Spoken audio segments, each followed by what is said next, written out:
There is no person of African ancestry biologically anywhere on earth in the past, today, and times to come who has no totems.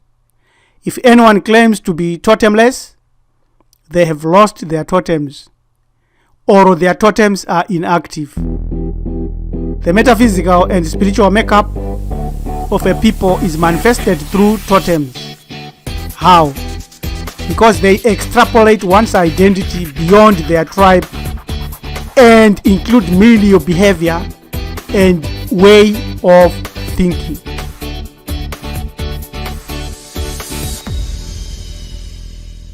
Why you need your totems?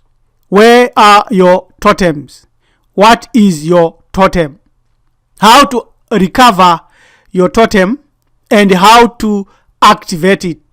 Totems are in your blood and soul. However, it is impossible to divulge in public how one can activate their totems due to metaphysical dangers. Let us prove a few facts today. Totems are a cultural heritage of all indigenous people on earth. And two, there is danger in publicizing the activation codes for each totem. The dangers. Some practice sorcery and they may, through singing and chanting your totemic codes, for instance, send out your own totem to kill you or harm you as their enemy. The totem enters into your viscera via the transmission and also discovers your weak areas and your weak points. The transmission of the individual totems to novices was therefore prohibited in ancient times. But you must know your basic totems and the primary poetry associated with them. Otherwise, you are extremely vulnerable, even from simple yet dangerous enemy thoughts. The other way of chanting and speaking about your totems is included on this pin interest posting, Chameleon Rainbringer. I ask for your wisdom. Teach me to blend with my environment and to know when I must show my emotions. Raise my awareness of all that surrounds me, that I might see and understand, striking at the precise moment opportunities present themselves.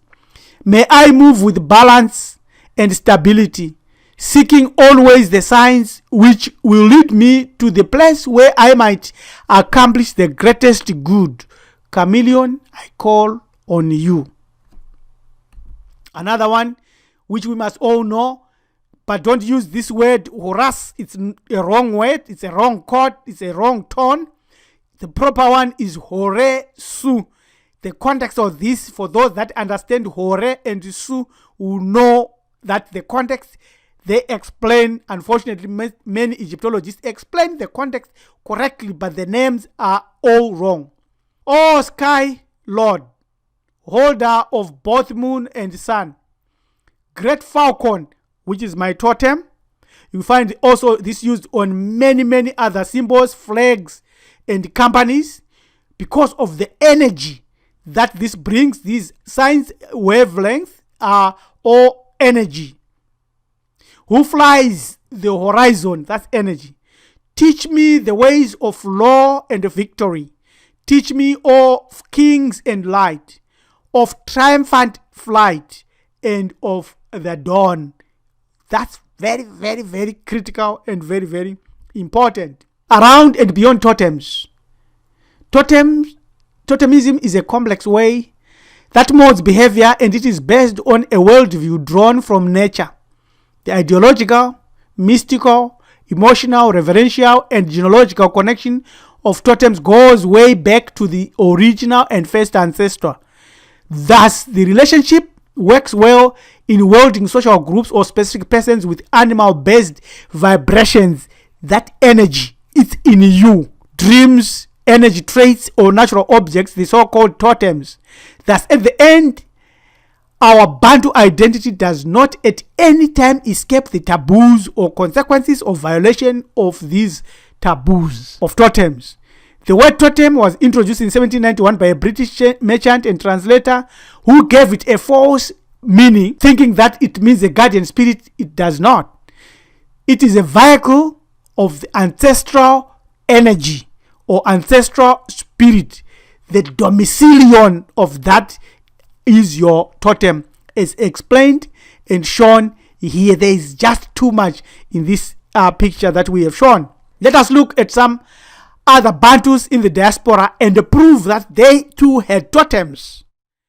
Among the Wiradjuri, an Aboriginal group who traditionally live in New South Wales in Australia, totems are divided among two subgroups and corresponding matrilineal moieties. The group totem named flesh is transmitted from the mother. That's what we have always said. In contrast to these individual totems, only come from medicine men and are passed patrilineal. So from your father's side, you always get your skills, your abilities, and your hand, what you can do in life.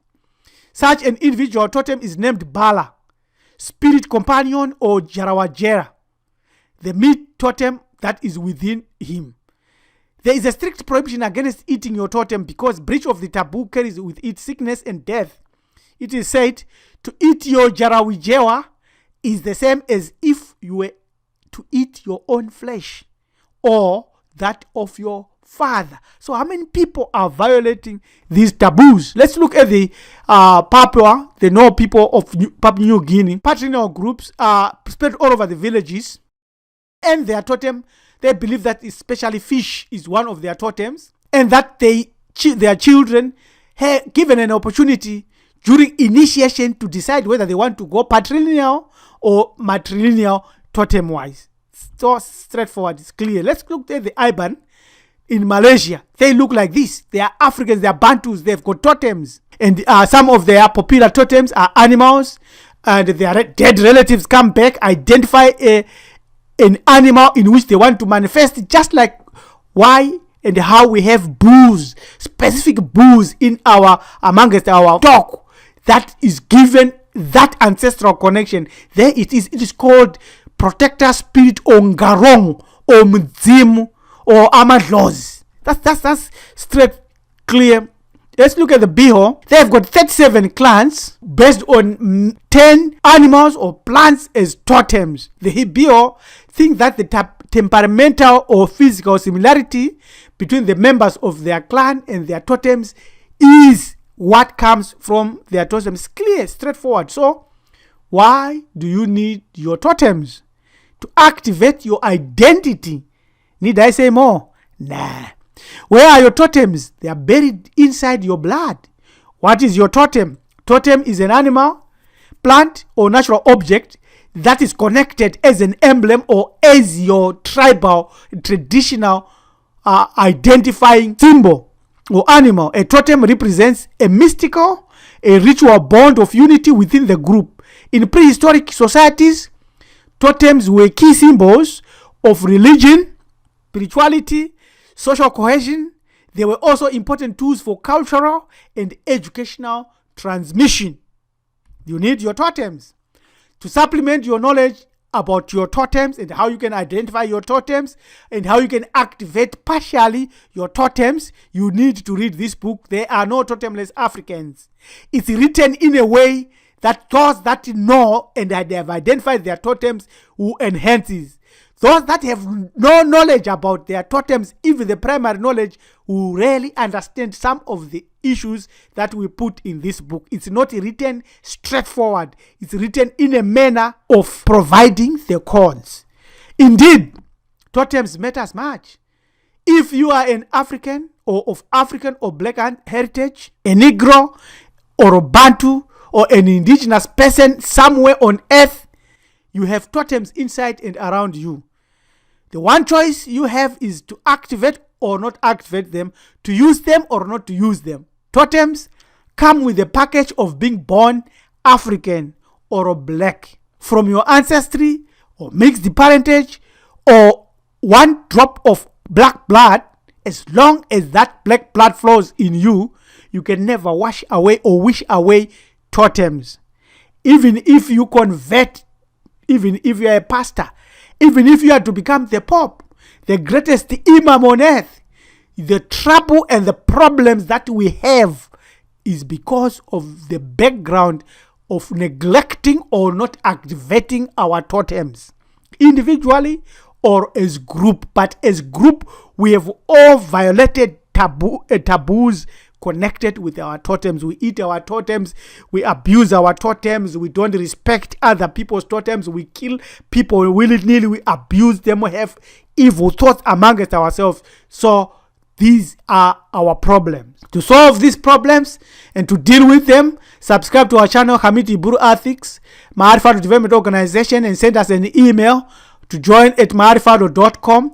Yebo Mahlabe Zulu siyabonga. This preacher Rabbi LM Dumizulu, goodbye.